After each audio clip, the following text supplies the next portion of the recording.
Welcome to episode 2000 of Plat Chat. We really have advanced. As you can see, this is a special episode. It is an advanced episode, so we have told Bren to stay home.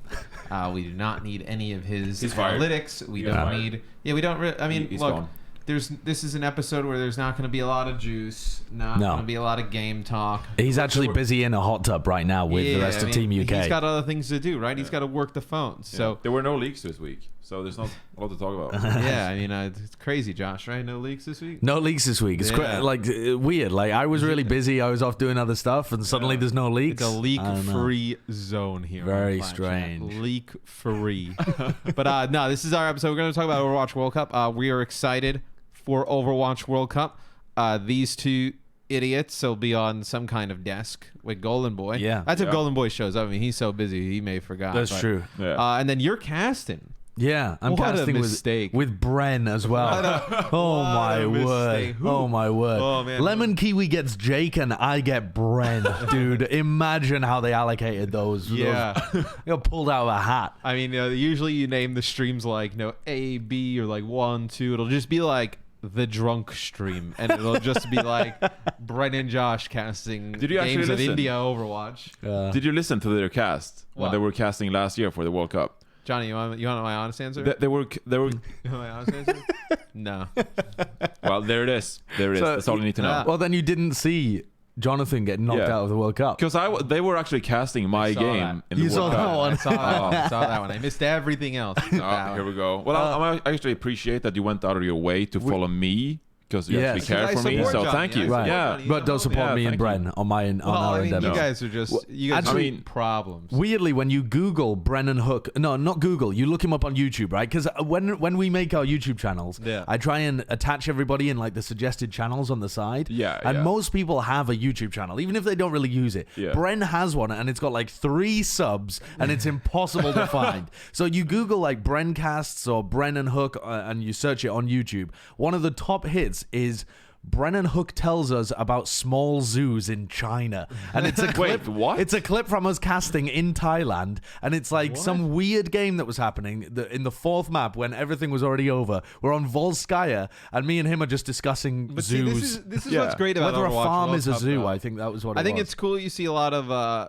teams like get like some love, and like countries get some love that you would never see. Yeah, like I miss doing like the traveling, like when you guys went to Thailand and you played in Thailand. We went to Poland last year, and like Johnny. Okay, you just so run into people. Yeah, we're in Poland, right? I'll tell this story quick before we get it started. But this story is probably actually what? This is not the Misfit story. No. This story is actually probably better. Johnny's than sweating. Not the Misfit story. Yeah. So we get to Poland, and I'm like, Johnny, how much money should I get out?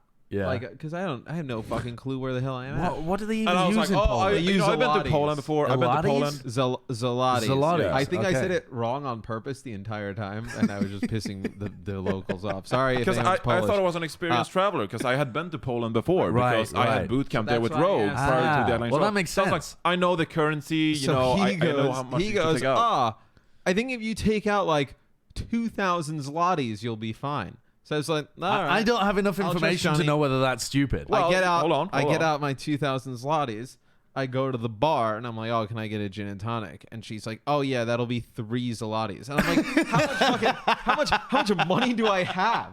I'm like, Johnny just told me to take like $1,000 because I think he was doing like Swedish currency. Yeah. So see, that's where I got it wrong. Account US dollar. Right. Yeah. Right. So Swedish is 10 times as much, right? Exactly. Yeah. So I was thinking like, oh, it's like 1 to 10 or whatever. So if you like take out this much in like SEK or whatever, then obviously I was like, going to the US dollar is actually just worth enormous amounts of money, and you just took out like $4,000 in Poland. Yeah, we went for like a steak dinner, and it was like 20 zlotys. I was like, I had so much money. And you were like, what do I do with $4,000 in Poland?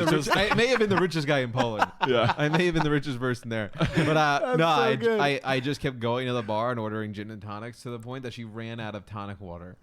She ran out of tonic water. So she was giving me some like fucking lemonade bullshit. That's a heavy drinker. Because I mean, that trip I was. To be fair, that trip I was because my room had no air conditioning. And then also the Wi-Fi didn't work in my room. How does this make sense? You were like, oh, I don't have enough air conditioning, so I'm just gonna order gin and tonic to make up for it. Where do you go with this? I would just sit in the hotel lobby because that was the only place they get Wi-Fi. Right. I would just FaceTime Chelsea, and there was nothing to do, so I would just drink. Yeah. Well, rough times in Eastern Europe, I guess. Yeah. We went to Lithuania for a LAN in TF2, and we drank them out of vodka. And then we drank them out of mixer. So we were just there at like 5 a.m. ready to get back on our flight, drinking vodka and water. That's not a good. That's not a good mix. You blended it. Yes, vodka with water. Water's not bad. I don't like it. It's weird. It tasted like we were getting hydrated, and then all of it just got ripped out of our system. I'm thinking about it, and I want to puke. But I mean, that's what the Overwatch World Cup's all about, right? Yeah. Going somewhere you don't know, vodka, drinking a ton, watching some Polish Overwatch. Yeah. But no, this year it's a little bit of a different format. So no group stages like kind of World Tour before. Yeah. Everybody gets invited to BlizzCon, and well, not everybody. Well, everybody does. They just have to. Some teams have to sort their own way. Which is some a weird teams are system, invited. right? Like I think there's pros and cons to it. I get the pros to it. Yeah. Because if you open it up to more teams, right, and they can afford and maybe get the opportunity, it's a team that wouldn't have been able to do it before can now do it. I also like the idea that you can just run a hot streak and run the bracket.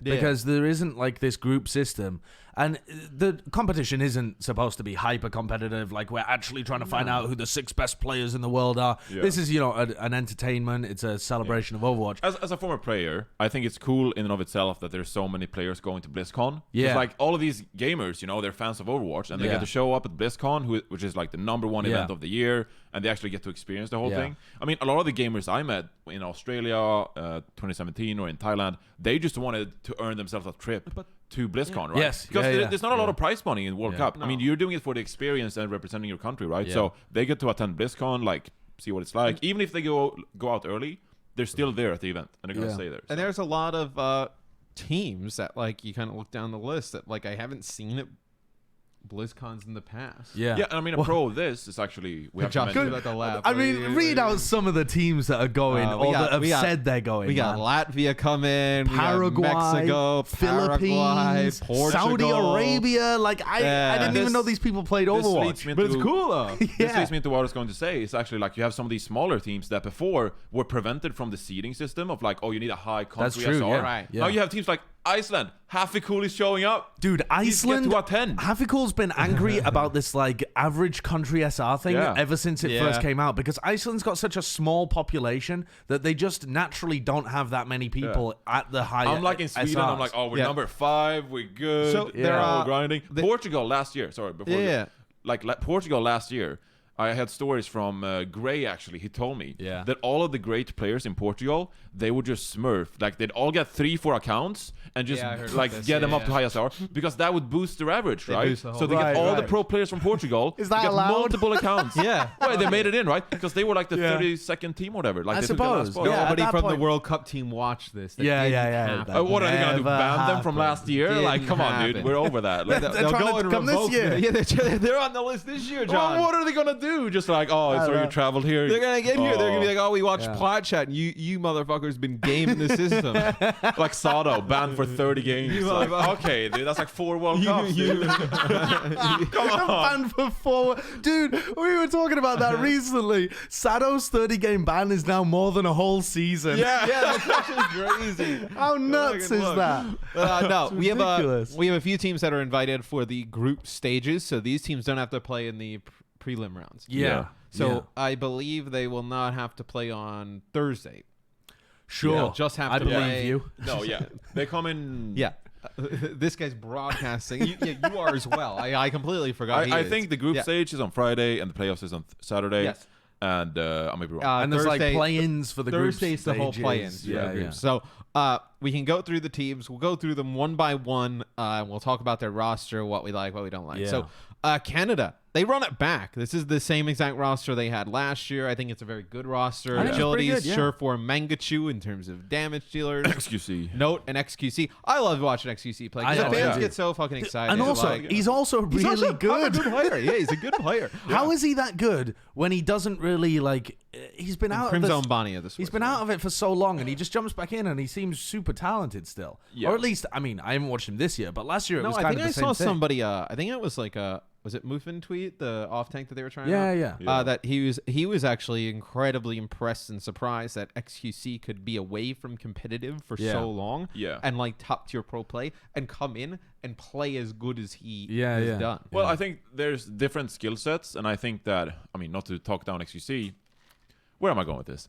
Essentially, what I was trying to say that a lot of these players, look, like Nevix. Nevix, he's sick, but he's also sick on the ladder. Like, he just has a great play style and a great approach to ladder that just makes him consistently good at the game. Like, he's very much like plug and play, you know? Like, he can step away from the game for like 2-3 months and then just come back and he'll just be himself. Like, that's just who he is as a person, and I think XQC is the same. Like, XQC as a person and his approach to the game, he's just naturally super talented at Overwatch, and he can just plug and play. He doesn't need to grind and practice and like, you know, develop into a pro player. Like, he's just naturally a great pro player at the game. Also, that's just a personality trait. Last time I saw, XQC had the most subbed channel on Twitch. Yes, I think he is actually number one at the moment. That is crazy. Wow. Can you think about how much money he's losing not streaming during BlizzCon? It's like he's a number one sub channel. But I think for him though, like, I think he misses competing. He knows it's a short window he can compete in. A year. It doesn't take up a ton of time. And then I think he just, like, he knows that, like, Overwatch is kind of where he got to start, and he loves, like, the fans go crazy for him. Like, and it's Canada, it's the country, it's the fans. I think it's a whole thing for XQC. I expect Canada to be tough again. I mean, they're going to be good. Did they get top 3 last year or something? They got second, right? No, they got China got second. No, they lost to China, right? They beat, I think they beat Finland in the quarters. No. Maybe Finland. I think they beat Team UK, didn't they? Sorry, what? They beat Team UK in the 4th/3 tiebreaker at the end to get bronze. They got third. UK got 4th, I think. And I was like, there's no reason why they couldn't get second place like in 2017. Like, this is genuinely one of the best rosters in the World Cup. I mean, dude, this team could be. I think this team's going to be top 4 again. I think they could. A real chance they are. My issue with that is that I think the United States has improved a lot this year. Yeah. And I think that China also will be up there. Let's talk about China's roster. They bring nobody extra, just 6 players. Actually, I think didn't somebody back out? Leave. So Jinmu and Eileen, Elsa Gushui, and Kyo and Eviltal. So you have basically the Chengdu Hunters plus Eileen here. Yeah, and plus Gushui, right? Oh, yeah, true. Gushui is absolutely nuts. I think missing Leave is pretty huge, actually, for this team. Yeah. Leave is nuts. He was one of the biggest reasons why this team did so well last year. Player. So good. Plays absolutely everything. Worked so well with Gushui as well. Sure. The hardest part about this is, honestly, we don't know what the teams will play. We know that Orisa Sigma is the number 1 meta by far. But it's the same as last year. Like, a lot of these teams, they're just like teams coming together and they play what they excel at. Like, I remember last year in my qualifier in Thailand, we had Denmark, they had Shax who played McCree and they played a Brig comp. Sweden, we played Goats, we also played some Dive. Australia, they just went full counter Goats. So it's just, there's a lot more different styles in the World Cup, and I don't expect all of these teams to play Orisa Sigma. I think you're going to see a lot of them play Orisa Sigma. Yeah, but then my follow-up point to that is, a lot of it comes down to, in my mind, how good Elsa is at Sigma. Yeah. Like, can we see him excel at a hero like that? But we don't know, right? We haven't seen it. Yeah. Also, I've been able to watch a couple of the Overwatch League scrims and like tier 2 scrims recently while I've been bopping around to a couple of different teams that have been trialing people. Mm-hmm. A lot of Pharah being played, a lot of Pharah Mercy. Bastion Pharah. So similar stuff to, or not even the Bastion Pharah, like a lot of Reaper Pharah? Doom Pharah? Doom Pharah. A lot of Doom Pharah being played into stuff like the Bastion and the Double Shield and the May Reaper and the Reaper Doomfist and that kind of stuff. So I think for teams like China, they can really rely on Jinmu just to play the Pharah a lot of the time. And get big value out of that. And they're not scared of playing awkward compositions either. So I could totally see them just coming in with a composition that they excel at. That bring me Gushui back on the Winston. If we don't see Gushui on Winston during the World Cup, come on. Gushui is pretty bad. Elsa Ball, dude. Muma has like a 70% win rate on Winston, so that means Winston's back, right? True. Yeah, well, it's like if you pick the correct maps to play Winston on, you can get a pretty high win rate. Here we go. Don't feed me this bullshit, Johnny. What do you mean? I have a higher win rate on Reinhardt and Winston in my ranked because I just picked those heroes. You might be bad at Orisa. Because I picked those heroes when the map allows for it. And I'm like, I'm not going to play Reinhardt on Jib. But I might play Winston on Gibraltar, and yeah. naturally it'll be a better hero, and I'll win more games because I picked them at the good map. So let's talk about France. Winston's not back. They come in with no. Soon Leaf Hardest in terms of damage dealers. Tech 36 and Chubbs and the tanks, and FD God and Hip for supports. Interesting team. This is a very interesting team. Yeah. Where did they finish before? Well, I can't remember. They lost to it China last year in the quarters. I think they went down in quarters. Maybe they lost to Canada because they were playing against Canada. They lost to Canada. Because they were talking trash. Yeah. Canada beat Finland, right? I think that. Yes, Canada beat Finland, I believe, and then lost to and then I think China beat UK last year, right? Something like that. Whatever. France. Who knows? Korea beat. Korea beat UK. Korea beat UK. Everyone's talking about USA versus Korea round 2. Yeah. I think this is a team that most people won't expect to do very well, and I think might actually overperform previous French rosters. Although it doesn't have the star power, I think Soon will always give you dependable results. And Leaf and Hardest are two people in the French scene that have been kind of slowly coming up. Yeah. Like, if you find the right heroes to put these guys on, you get big results. I mean, you'd expect Soon, Reaper, Leaf, Doomfist. I've heard and I've seen Leaf and Hardest play for years. Yeah, they are. But never at this type of level. No, they used to play kind of they were in Gamers Origin when we were first doing that Contenders season 1. And Hardest has a good Zarya, McCree, his hit scan aim is pretty good. Yeah. I think this is an okay DPS lineup, and the tank lineup Tech has really been coming up recently. He in the Contender scene, this guy was I mean I've known him for years because he was a TF2 player. He was absolutely at the top. I used to play with and against him all the time. Here we go. He's gonna hype him up. But Tech and actually a bunch of the other French players that were involved in TF2 never really did anything. They never got anywhere. But over the last year, Tech made a name for himself playing Diva just because he was eating everything in Contenders. I haven't really seen him on Sigma, so I don't know how he's going to look at all. Chubbs, I haven't really seen too much. I still think pound for pound, if you compare this roster to a lot of the other teams, I do think they won't perform as a top 5 seeded team. I don't think that if you look at these players, I mean, they are Contenders players that might, earn themselves an Overwatch League spot going into next year. But I think pound for pound, you're comparing this roster to USA, Canada, South Korea, of course. I don't think they have even China. They just aren't on par. They don't have the muscle to do it. Yeah. And it'd be a surprise if they. Yeah, I mean, you look at a roster like Finland, and you would definitely have them pound for pound better than France. Would you say with certainty that France is the 5th team out of these 5? Yes. I would certainly say that. I would say that as well. Yeah. Let's talk about South Korea. This roster is fucking crazy. It is nuts. I love this roster. Carpe, Architect, and Hacksaw. Yeah, give me all of that. Shoyobin and Mono. Yep, sign me up for that one too. And then IDK and Bedosian. They are going to play aggressive. Yes, that's going to be so fun. You do not do your trials and pick IDK and Bedosian for them to just sit around and play passive with Mono. No they are going to go. They are going to go. They're going to go. They're going to be like our ranked team. What should we do? We should hit W and go. Yeah. I could see Mono trying to make Winston work. He's just I'm going to make Winston work. IDK speed boost me in. And just help me out. This is a team that could play dive for the fuck of it. Just be let's fuck around. Bedosian is going to play Sen at some point. Yeah. So they actually played some show matches recently against Gen G. Now the weird thing about that, right? So for a bit of context, the team South Korea always plays against one of the Contenders teams in Korea. Some kind of show match. They normally play against the best team in South Korea, or maybe the second best team in South Korea, and they normally lose. That, and that is normally just because the Contenders' career is actually really, really good. They're normally somewhere mid to bottom owl level, and the team South Korea is just a collection of players. They don't have that much experience together.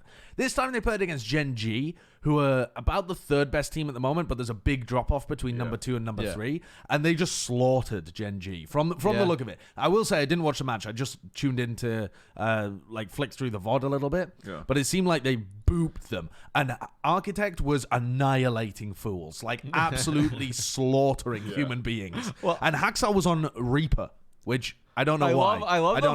I love Architects just arc throughout like the league and everything. It's like last year he was so hyped. Like everyone's like, oh my god, the shotgun architect, he's gonna be so good. He comes in, he plays well, and then like for the first half of this year, he's like, haha, architect, he's a bench boy, like haha. And then they put him in, they're like, what the fuck? Why is architect in the game? And it's like, motherfuckers, he was like the hottest pick last year. They subbed him in dunking on people. For the stage 3 finals against Shanghai, they were like, they subbed him in for control, and we were like, why are they throwing the stage 3 finals? They're subbing in the architect and whatever. It's just that I didn't really agree with, but putting him in for like a new meta in stage 4 and everything, I did. Yeah, sure. I mean, I have people. Was that Busan where they just they Maywalled him up on top of the bongo drum or something? But these plays a while. But like I stream a lot, and I'll have people come into my chat like before the World Cup, and they're like, who do you think? Who do you think is gonna win this year? And I'm like, are you crazy? Like, what do you expect me to say? Not South Korea? Like, you look at this roster and I'm like, of course they're going to win. Is this the most stacked roster they've ever had? Yeah,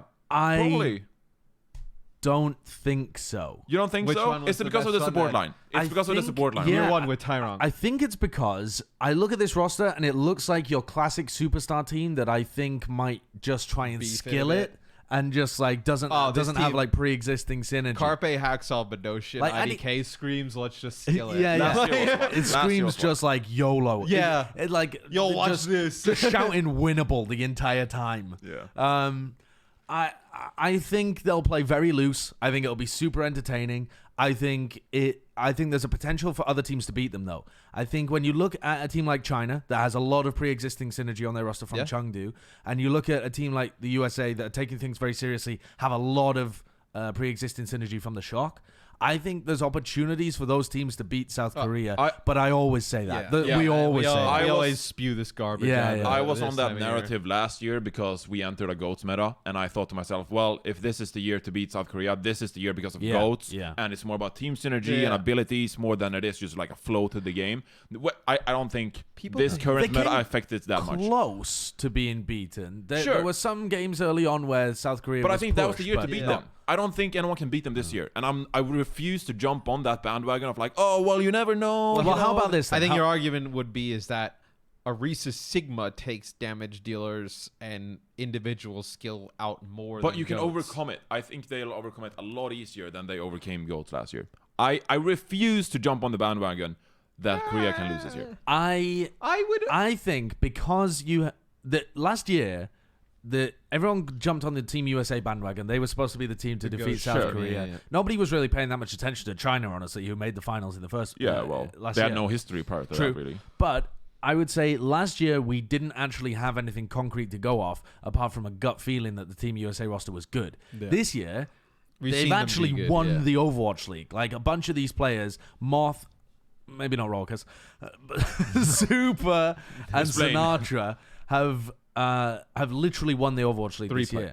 Three out of 6 of the players that are going to be fielded. Now, also, sure, but you can only field 6 players, Matt. So 3 out of 6 that are going to be fielded. But when you say fielded, they could possibly. They're not going to field the 2. They're not going to field Corey and KSF at the same time. Yeah, but they're going to field one of them potentially. Yes. Well, they have to field one of them. They have 7 fucking players. All right. You can't say 3 of 6. They have 7. Sure. All right. 3 of 7 then. 3 of 7. But South Korea also have Architect Haksal and Choi Yobin, who all made. I feel like you're just explaining how I feel like you're just developing your opinion that you're actually wrong about USA here. Like you're actually just explaining how you're wrong about USA. But because you're betting against Krusty.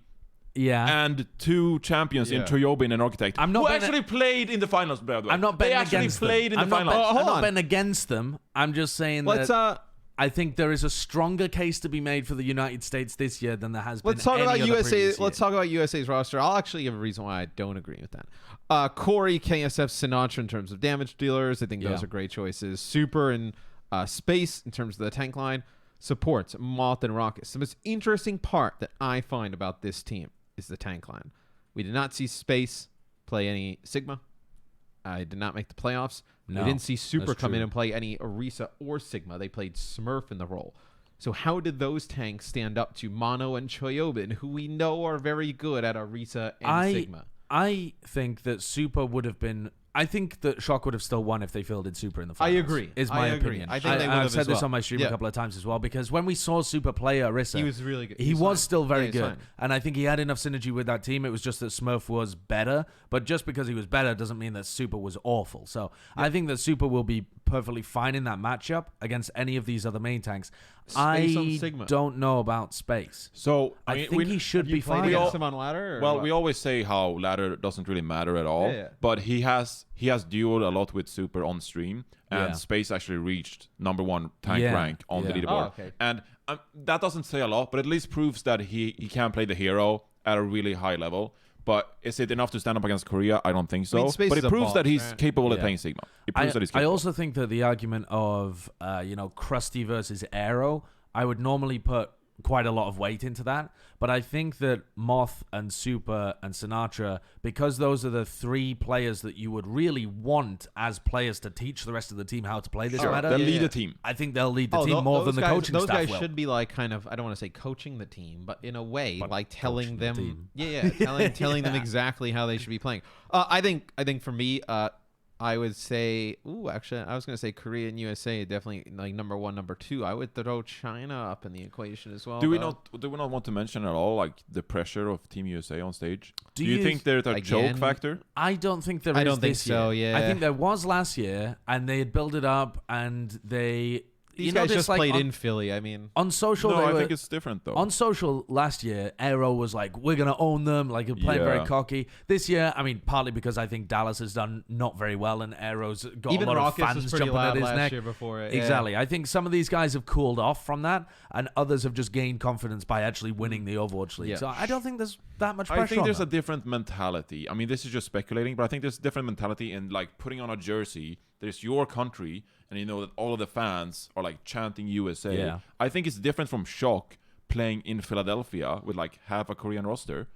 I think it's a different mentality, and I could see some of those players crumbling again. Well, who would crumble though? Because I can see the argument of there being a lot of pressure representing your country if you really buy into it, but I don't really think that I can point to anybody on this roster. I don't want to call out specific names, but I'll say that there is a factor. Yeah, sure. I mean, I could potentially see KSF or Raucus crumbling a little bit. Outside of the rest of them, I think are pretty. Throw my man Corey in there, dog. I mean, I think Corey would be because the fans of Team USA will never be like we're the underdogs the same way like a team from Philly is. No. I mean, they'll be like we're the underdogs a little bit in terms of we're punching up to defeat South Korea, but we're already sitting here saying like, oh, they're not they're without a question the #2 team, and I think a lot of fans from the outside have the same kind of perspective and are putting that burden on them. So I think it's a factor. But let's go through some of the other top prelim teams real quick. I'm gonna go through the teams and the rosters, and then after that, let's talk about like the your top 2 teams out of these next 5.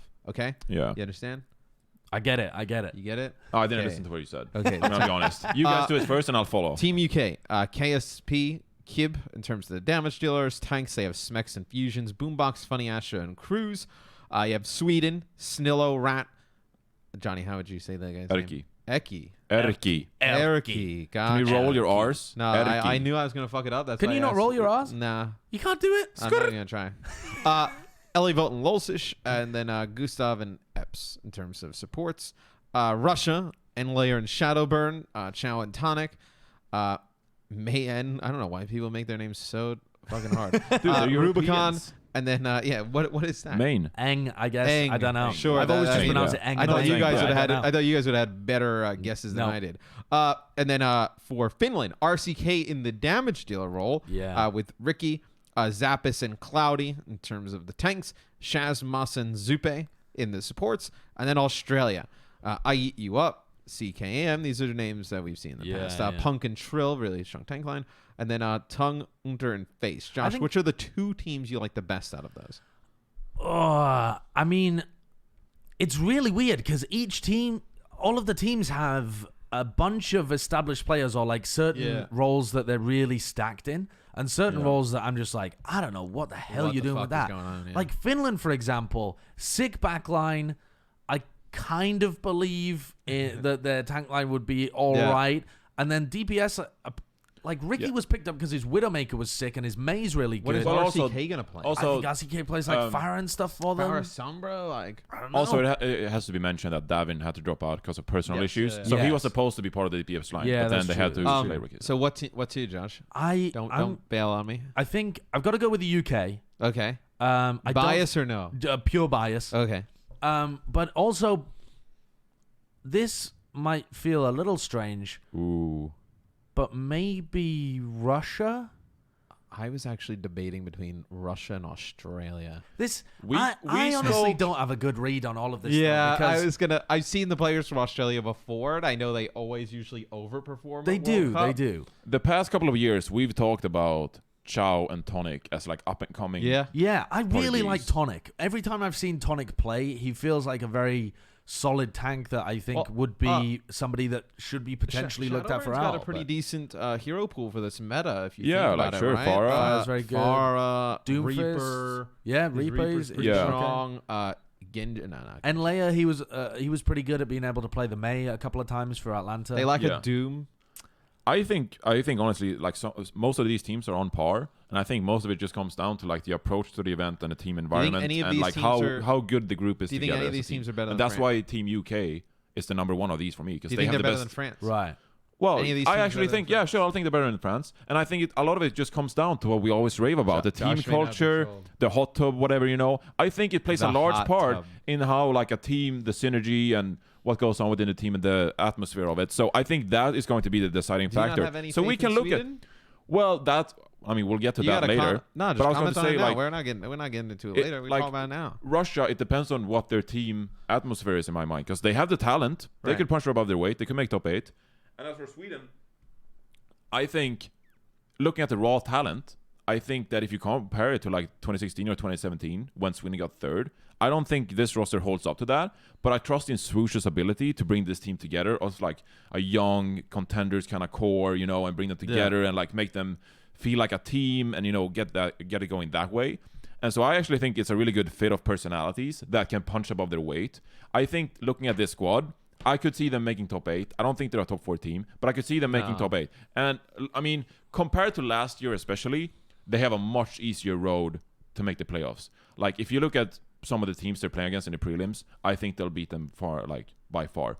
Yeah. Compared to last year when we had to play China, Australia, Denmark, Spain. I mean, that was the group of death in the qualifiers, right? So I think Sweden has a much easier time qualifying for the playoffs and the group stages. All these teams should make it to the groups. I mean, without question. What? Well, there's going to be upsets. Finland? Would you worry about Finland? I'm only worried if they meet other sleeper teams that have come through. So, Iceland. People like Iceland. Dude, I'm actually so worried if the UK face Iceland. Talk about, the UK have a history of being boomed by Iceland in football. We got knocked out of the World Cup by Iceland. Yeah. What are some just with their teams, dumb Nordic... And then you're just getting slapped out of tournaments over and over again. What are some teams you're looking at? So I'll go through the list here with some notable players that I recognize. Yeah. Brazil, their roster. You have these guys, Lico, Ole, Alamo. Yeah, Alamo. We saw these guys last year. They're okay. They were pretty hyped up. Denmark. Denmark. I was going to say Shax and Fischer, and then you have Kellix in support role. Yeah. And I mean, looking at last year, it was just Kellix leading like the talent of Denmark, and you know, Shax is there. Iceland, you got Haffy and Finzi there. See, Iceland, I don't recognize anybody apart from Hafikul and Finzi. But you look at this, right? I pulled this up on my phone. This is what I was messing around with a couple of minutes ago. Is this Euro Cup fundraiser for the World Cup? Yeah. And it was basically like all of these teams that haven't been the top 10 that we've already been through had to raise funds in order to actually attend BlizzCon. Yeah. And in order to do that, they had like a tournament where there was a prize pool at the end to help with the fundraising. Iceland wrecked nerds. They went 3-1 in the group stages. I don't know who they lost to. And then they beat Poland 3-0. They beat Israel 3-2. They beat Germany 3-2. And then they beat Denmark 3-0 in the final. So wow, yeah. And Denmark beat some team along the way. So like there's a lot of teams in that tournament. I mean, Denmark beat Switzerland. I want to say that's like India and Italy. Okay, never mind. Wait, is also is that South Africa? I don't even know what team this is. Team Saudi Arabia. Denmark went 3-2 against Saudi Arabia. All right, you never know. Internet could have been a factor. Japan will be cool to see Tayo again. is a player that we saw in previous World Cups. Sick fucking McCree. Japan sometimes overperform to the point where I think we should have an eye on them as Crusade for the Netherlands. Yeah, we've seen a few of these guys, like Netherlands, Norway also has some talent, but they always Onigod's pretty sick player. Onigod, Decod as well. Yeah, Decod as well. And then a lot of these teams from about, I mean, dear Lord. Oh, you get Neptuno. So Spain in there. Is he playing? He's playing DPS. He's playing DPS. Yeah. I said to Neptuno, I'm gonna do a podcast with him because I've been talking to the guy quite a bit since we've been in the Fusion House. He's fucking. He has an amazing story of how he got into esports. I don't know whether he's ever told any of you guys, but he was telling me, and it was like some fairy tale-esque weird shit. So I'm gonna do a podcast with him, and I was like, oh, when are you free? And he's like, oh, well, I'm scrimming with Team Spain at the moment. I was like, oh, don't worry. I'll wait until after BlizzCon, after you've won with Team Spain. It'll be amazing. And he's like, there is a 99.9% chance we do not win. so, confidence is key. Has he ever played DPS? Yeah. I think he played DPS last year. Yeah. The problem is, I don't think like Harry Hook play DPS last year or something. Well, Harry Hook. No, because they had like Harry Hook and Bromas. Right? They had like 3 DPS players one year. Winghaven. I was on that team for a while, right? I used to play Battlefield with those guys. I do want to give a shout out to Thailand, but no Patifan because he's underage. Same with Sweden. No Sharp. Oh, that is brutal. Sharp is under 18. Can't play him. But Patifan under 18. Patifan did play at the previous World Cup. Yeah, but they changed the rules this year. Yeah. So this year, no under 18s. Apudo, though. Mickey, Titawa. Like, these are some names that you should be pretty familiar with. Because they have some weird-ass Did you see where they just go all in. Yeah. Mickey's like speed boost, jump, just YOLO. And that means that they always take first initiation in fights, and you just weird it out. Like, I remember playing them in the World Cup last year, and it was actually close, because they just freak you out. Like, you go into scrims, and they're just like, we're just going to pounce, like, you're not ready, like, catch you off guard. They're so weird to play against, so they have some upset potential. And then I'll run people through the schedule, so they have an idea where the fuck they can watch this and when. Yeah. Overwatch World Cup starts on Thursday. That'll be the prelim rounds, scheduled to kick off at 9:30. I ain't getting up at 9:30. Well, you don't have to do. Well, no, actually, I do. Yeah. Hey, I don't. Hey, they think I'm staying there from 9:30 to 10:30 p.m. Oh man, they got. Make me cast the last game. You won't. 9:30 till 10. The last game, you won't let me cast with Mitch. They better reread my contract, dog. That ain't happening. Friday, November 1st. Then Deserto immediately puts that it takes place October 1st. Probably not the greatest terms to draw people there. Listen, don't throw Joe under the bus. This was the only website we found that had everyone's roster on it. Mike at Deserto, bro. Mike Ken, I know you, dog. Give Joe a raise. Give Joe a raise. I don't know a good job here. Joe something. Yeah, we'll figure it out after. Joe's the homeboy. But that'll be wow, that was horrific. Did you see Huck get murdered by that? Huck got boomed. Have you seen the clip? It's so good, dude. It's phenomenal. Your mama joke. He did an AMA, and he's talking about Myunbong getting signed, and Jerry, who's just now got the most amazing name in Owl. Jerry and Gary on the same Jerry, team. Gary, and Jeff. It's so good. And so he sat there, and he's like, this clip is like, Joe. Who's Joe? Who's Joe? Am I too much of a boomer to know this? We're not signing someone called Joe. Do you mean Joe Meister? I really like Joe Meister. I respect Joe Meister a lot. Big fan of Joe Meister, but we're not signing him. Setting him up for a Joe and then he just reads the chat, and it's like, Joe Mama. and he keeps saying, this isn't funny, but he can't stop laughing. But by saying that it's not funny just promotes the chat to just spam it even more because they know it's funny. Oh, it's so good. So the group stages, that will take place on November 1st. That is Friday.